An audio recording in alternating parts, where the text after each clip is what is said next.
Hello everyone, welcome to Momentum IAS. So, prelims is now around the corner and students are under immense pressure to cover a wide range of syllabus in a very limited span of time. So, as far as geography is concerned, I am coming with a series of 5 lectures that can make your job a little bit easy. For this, I have picked up previous year questions and through this I will be telling some tips and tricks to you to solve geography questions in an effective manner as well as to streamline your geography preparation as far as prelims examination is concerned. So, let's begin. So, why geography is important? So, straight away if I look at this graph, there are 8 questions that has been asked from 2017, 9 questions in 2018, 8 questions in 2019, 8 in 2020 and 5 in 2021. The type of the questions that I am referring to here now are pure geography questions. But apart from this, there are some other areas such as agriculture, environment. They have immense overlap as far as geography is concerned. So, if your geography is strong, it will definitely help you in solving questions related to these topics.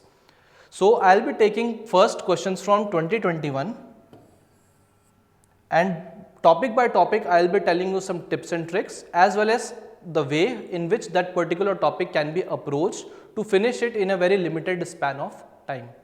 So, let us begin.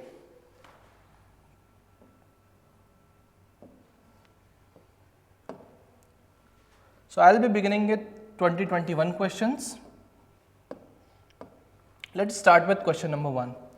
Now, this is a single liner question, that means it is a pretty factual question. You need to know the fact. So, it has asked with reference to India, what is Didwana, Kuchaman, Sargol and Khatu?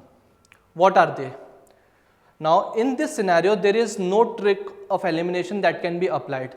This is a pretty factual question. So, if you know this, you know this. If you don't know this, then you can try some elimination, but in factual question, this is not going to work very much. Here, we need to know that we are not aware about Kuchaman, Sargol, Khatu, but in case of Didwana, this is pretty much in news. Now, we know that this is a lake. Maximum people there knew that it was a lake. So, option A and option B, they were eliminated. Now, they were confused regarding whether it was a Ramsar site or whether it was a saline lake. So, for this you need to remember the Ramsar sites of India as well. That will help you cover the lakes topic. Presently, there are 49 Ramsar sites. And with time it will increase and you have to keep yourself updated. But apart from this, here geography, the UPSC is giving us a hint that from which arena the questions can be asked. So, these cannot be ignored. Here it has given glaciers. That means it can frame a question like this. They can give a name of any glacier. For example, Zemu Glacier, Pindar Glacier, and they can ask you the state where it is located or it is the source of which river. Such kind of questions has been asked in the past. So, the takeaway from this question is we have to do the lakes part, we have to remember the Ramsar sites, we have to do the glaciers with respect to their name, the state as well as river.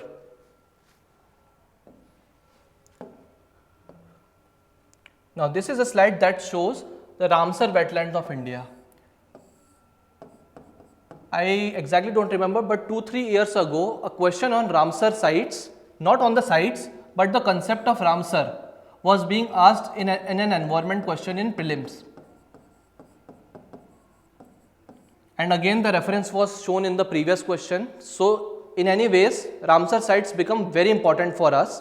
So, what you have to do, just sit one day and remember all the 49 sites and plot it on a map. By plotting it on map, it will benefit you to arrange them in north to south direction, east to west direction. You can remember the states. If you are going to do this mechanically, like for example, you are learning the lakes and the state, you are learning the north to south and east to west direction of that particular wetland, that will create a very complex job for you. So your job is to create a map, plot 49 Ramsar sites on it and revise it on a weekly basis. This will strengthen your pictographic memory and will help you remember Ramsar wetland for a very long time, and in whatever way the question is being framed, you can attempt that question very effectively. So the takeaway from this question is that you have to prepare lakes. Under lake you have to prepare Ramsar sites. You have to prepare glaciers. You have to prepare areas related to mangroves. Keep noting it down, because if you randomly go about these topics, it will take a bulk of your time, which you cannot afford right now. So what we can do is we can dissect some of the questions that has been asked previous years and can analyze it better for our preparation. Let's move on to the next question. Now, there was a common perception among the students that questions related to rivers were not being asked directly, और ज़्यादा से ज़्यादा अगर आएगा भी तो लोग tributaries याद करके चले जाते थे. बट इस बार 2 क्वेश्चन ऐसे आए जिसने लोगों का परसेप्शन ही बदल दिया. Let's see first this question. Consider the following rivers. इधर उसने 4 रिवर्स के नाम दे दिए हमें, ब्राह्मणी, नागवली, सुवर्णरेखा या Vamsadhara. And it has asked which of the above rise, मतलब origin from the eastern Ghats. Now to solve this question we need to look at the map. Again, in the last slide I wanted you to plot the many lakes on the map of India. Here what you can do is plot rivers on the map of India and you can see the origin, cities, destination or drainage. By this way you will cover whether it's a west flowing river or whether it's an east flowing river. So by doing map you unconsciously covers many variety of questions that can be asked in the prelims examination. Now in this case let's look at the map. Here it is asking about 2 things. It has given you 4 rivers and it has given you an area. You know roughly that Western Ghats, Eastern Ghats is located on somewhat here in a very scattered manner. So if you roughly know the location of this river, you could have done this question. Suvarnarekha and Brahmani are located here, whereas the other 2 river Vamsdhara and Nagali rivers are somewhat here. Due to this, you could have eliminated, this is a very crucial technique, you might have eliminated this and this. Let's see, if you have eliminated one, then this is gone, this is gone. If you had eliminated 3, then this is gone, this is gone. Ultimately, even if you don't know where Nagvali and Vamsdhara is, by just eliminating the 2 options, you could have arrived at the answer 2 and 4. This is the way you can learn through map and use that knowledge to do tricks like elimination. Let's move. So we are talking about rivers. So what you have to do? You have to plot it on a map, look at the origin, look at the tributaries, look at some of the important cities, look at the drainage and look at whether it was somewhere in news or not. You don't have to do this for every river in India. Try to do it for some major river basins. For example, Indus is a very important river basin. Ganga is a very important river basin. In here Brahmaputra, do Godavari basin, Narmada Tapti, Krishna basin and Kaveri basin. In the meanwhile, you should also know what are some west flowing rivers and what are some east flowing rivers.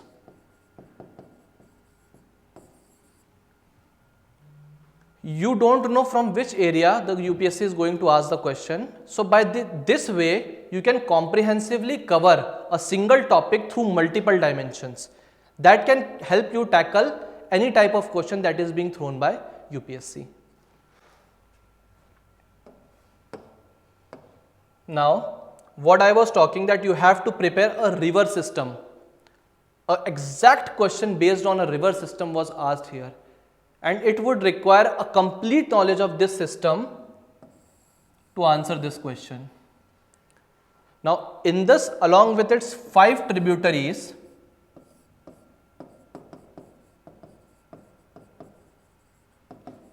forms this system. Let's see how the question is being framed. With reference to the Indus river system, of the following 4 rivers, 3 of them pour into one of them, which further joins the Indus directly. Among the following, which one is such river that joins the Indus directly? Now there is some confusion regarding this question, and let's see what UPSC gives the answer. But what our understanding says, 3 rivers pour into one of them, and this river joins the Indus directly. For now, even if some confusion is related to this question, but at least one thing is clear, that you need to have a detailed explanation or detailed information about the sources of the river, about the tributaries of the river, about the drainage of the river. If you would have covered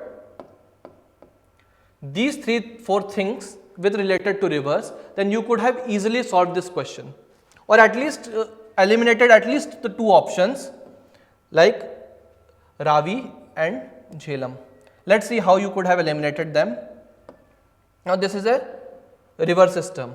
You know that this is the Indus that is going and it drains like this.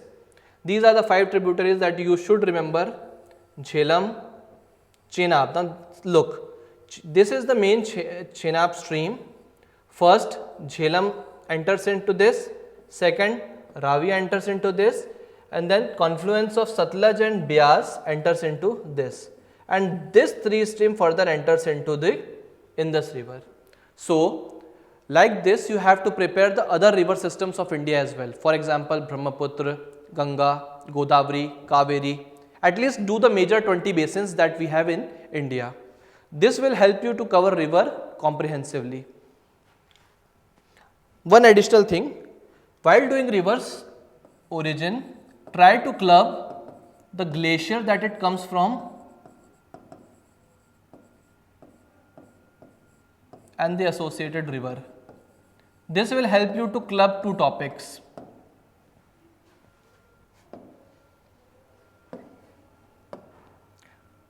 Now, the former 3 questions were related to mapping.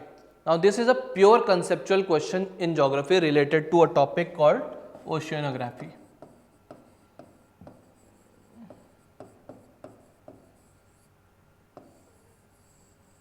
I was very happy to see when this question arrived in UPSC, because this was a pure conceptual question, and in the present trend has been scarcity of such kind of question, but this year one such question was asked.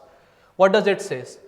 In the tropical zone, because it's a very long statement, kindly note the key terms here so that you are not misguided towards something else. I'll give you example. In tropical zone, the western section of oceans, many students what did that, they took western sections of the continents while imagining this.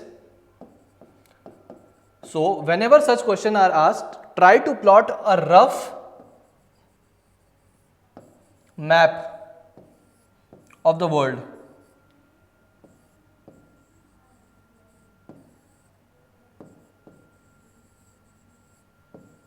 And try to see what the question is actually asking for. In tropical zone, this is the tropical area. We will see it more detailed when the map comes. The western sections of the oceans. Now, if you confuse this with western sections of the continent, then it will give you a different result. So, the western sections of the ocean, this is an ocean, the western sections of this ocean in the tropical region are warmer than the eastern section owing to the influence of the trade winds. Second question, second statement, in the temperate zone, same kind of work is being done by westerlies, which makes the eastern section of the oceans warmer than the western section. Let's try to solve this question with the map.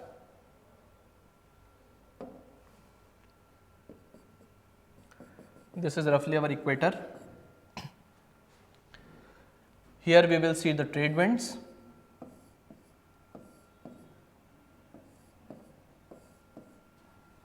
So, let's focus on this much part.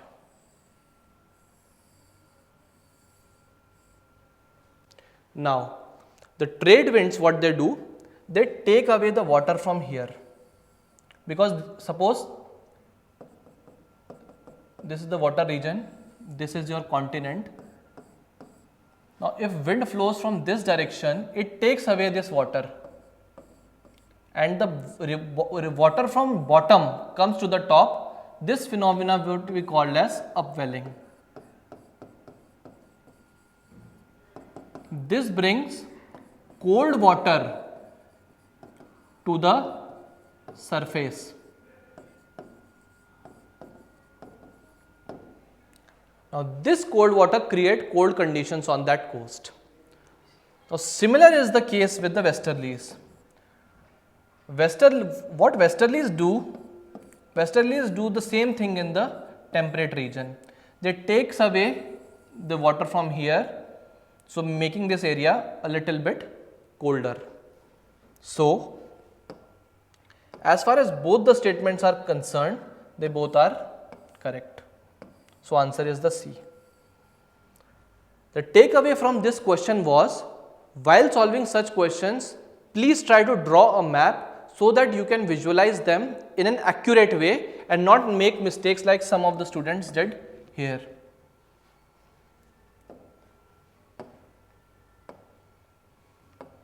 Let's move on to the last question. The black cotton soil. I don't think anyone would have done this wrong, but you have to take some takeaway from this question as well. The black cotton soil of India has been formed due to weathering off. This shows that the formation of soil happens through multiple factors, in which weathering is one of them. There are some large rocks which we call as parent material. These rocks get weathered. What are the types of weathering? Chemical weathering, biological weathering, physical weathering. Through this weathering, these rocks get crushed into very small pieces, and the material for the formation of the soil gets ready. So, that is the thing that has been asked here. The black cotton soil of India has been formed due to the weathering of brown forest soil, granite and schist, shale and limestone, and fissure volcanic rock. Now, we know that India has a very large tract called as Deccan Traps, which has black soil. How they were formed? They were formed when India was moving over the reunion hotspot.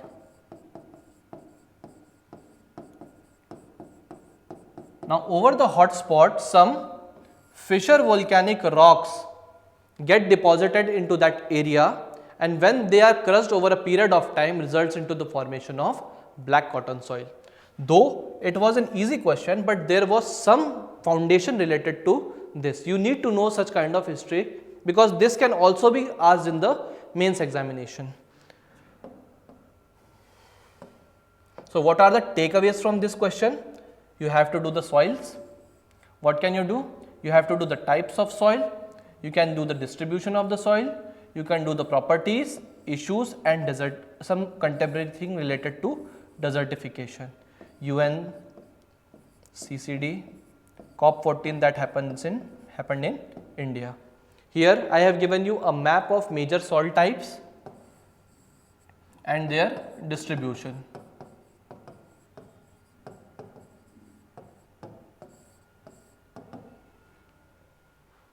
So, first try to solve the questions with the help of map.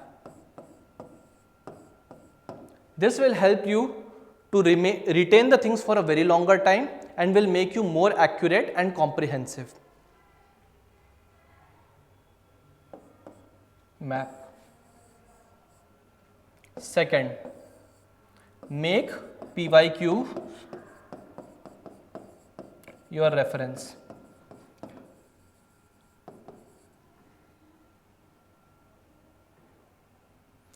In case of geography, the ambit is very wide. So what we have to do is to organize such things in a very rational manner, and through the help of map you can do so. In the upcoming lecture, I will be discussing some more questions from previous year 2017, 18, 19, 20 and the previous 4 years question, and will further add some tips and tricks to you for you that will help you to solve questions in a better way. For more such content, please visit to www.momentumies.com and please subscribe to our Telegram page Momentum IAS. Thank you.